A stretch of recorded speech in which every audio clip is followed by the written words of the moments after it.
A good deal is when one person's happy and the other person's sad, and then the other person's happy and the other person's sad. It's a give and take. There's a couple reasons why customers make excuses. Number one reason is they complain. Now more than ever, with social media, everyone has a soapbox. Everyone feels like, the second they get a runny nose, they got to tell everybody on Facebook about it. We're in a complaint-filled society that everybody has a right to express what's going on in their life, and they do. But unfortunately, it's hard sometimes to distinguish between what's really an objection, what's really an obstacle in someone's life, and what's them just complaining. We also don't know what goes on in their home life. Maybe we're the only person this week that actually listened to them. They know built into this thing we do is the customer's always right. So they're exercising their right to be right. So I just look at it as a complaint. It's just a human thing. It's an instinctual thing that they do. Number two, and I think this is a very important one, is stall. They stall. The devil you know is better than the devil you don't know. How many times are people stuck in relationships that they know aren't right for them, that there's got to be somebody else out there better for them, but I'm used to this. Fear. I'm surviving. Fear. You don't like change. You don't like change. You come home, you got a dinner waiting for Yep. you. Yeah. It's fear. And you put up with things. Put up with things, right? You shouldn't. And you shouldn't. But change is scary. And the unknown is scary to a lot of people. Correct. They say fear is an acronym. False evidence appearing real. False evidence appearing real.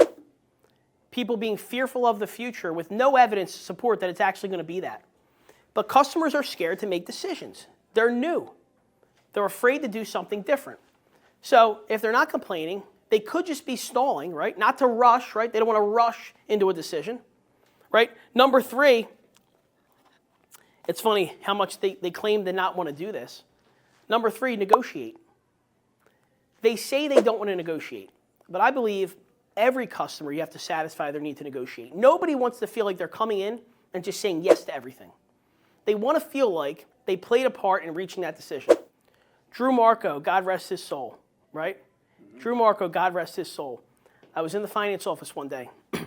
He was getting a deal done through TFS, 560 score, got me the tier 1 like he always did. And he said, Anthony, he said, a good deal to me, a good deal is when one person's happy and the other person's sad, and then the other person's happy and the other person's sad. And what Drew was saying was that it's a give and take. It's a compromise. That makes a good deal. That removes any resentment.